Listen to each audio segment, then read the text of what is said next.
मुंबईत अजूनही कडाक्याची थंडी पाहायला मिळत नाहीये, मात्र मुंबईत मोठ्या प्रमाणामध्ये धुकं जे आहे ते पाहायला मिळतं आहे। मुंबईतल्या काही भागांमध्ये मोठ्या प्रमाणामध्ये धुकं जे आहे पाहायला मिळतं आणि दुपारनंतर सुद्धा ही धुकं आहे त्या अवस्थेमध्ये पाहायला मिळतंय। मुंबईमध्ये हवेचा स्तर हा काही भागामध्ये खालावल्याचं सुद्धा हवामान प्रदूषण विभागाने म्हटलेलं आहे, ज्यामध्ये बोरिवली, मालाड, अंधेरी, कुलाबा आणि मुंबईतील काही भागामध्ये ही हवा अति वाईट असल्याची सुद्धा नोंद जी आहे ती करण्यात आलेली आहे। मात्र अजून सुद्धा मुंबईमध्ये आपण पाहतोय मागच्या काही दिवसांपासून थंडी जरी कडाक्याची नसली तरी मात्र धुक्याचं प्रमाण हे मोठ्या प्रमाणामध्ये पाहायला मिळतंय। याच्या आधी सुद्धा आपण पाहतोय की केंद्रीय प्रदूषण मंडळाने सुद्धा मुंबईतल्या या धुक्यावरती म्हणजे हवेचा स्तर जो खालावत चाललेला आहे त्याच्यावरती तात्काळ उपाययोजना करण्याचे निर्देश जे आहेत ते देण्यात आलेले होते।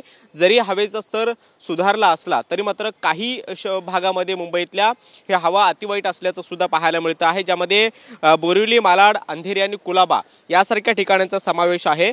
मुंबईतल्या मागच्या काही दिवसापासून धुक्याची ही स्थिती वारंवार पाहायला मिळते आहे आणि थंडी जरी अजून सुद्धा तीव्र स्वरूपामध्ये पाहायला मिळाली नसली तरी मात्र धुक्याचं प्रमाण हे मोठ्या प्रमाणामध्ये पाहायला मिळते। मुंबईतला हवेचा निर्देशांक हा 190हून अधिक आहे। जरी हा चांगला असला किंवा मध्यम श्रेणीत असला तरी मात्र तो हवा अतिशय खराब होण्याच्या मार्गावरती आहे आणि जर हा स्तर असाच वाढत गेला तर मात्र हवेचा स्तर जो आहे तो खालवू शकतो। मात्र या धुक्यावरती कशा पद्धतीने उपाययोजना करण्यात येतील याच्यासाठी सुद्धा सातत्याने मुंबई महानगरपालिका आणि त्याचबरोबर हवामान प्रदूषण विभागाकडून वारंवार उपाययोजना दिल्या जातात। मात्र मुंबईतल्या काही भागांमध्ये अशा पद्धतीने हवेचा स्तर हा खालावत असल्याचं पाहायला मिळतं आणि त्यामुळे मुंबईकरांना थंडीची जरी अनुभूती मोठ्या प्रमाणामध्ये घेता आली नसली तरी मात्र धुक्याचं जे काही प्रमाण आहे ते काही भागामध्ये पाहायला मिळतं आणि त्यामुळे मुंबईकरांनी आरोग्याची काळजी घ्यावी असं सुद्धा आवाहन करण्यात येते।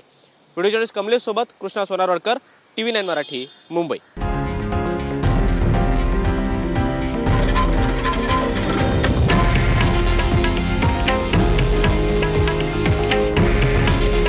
हे आहे देशातील नंबर 1 न्यूज नेटवर्क आणि आपण पाहत आहात TV9 मराठी। काळजी तुमची, हित महाराष्ट्राचं।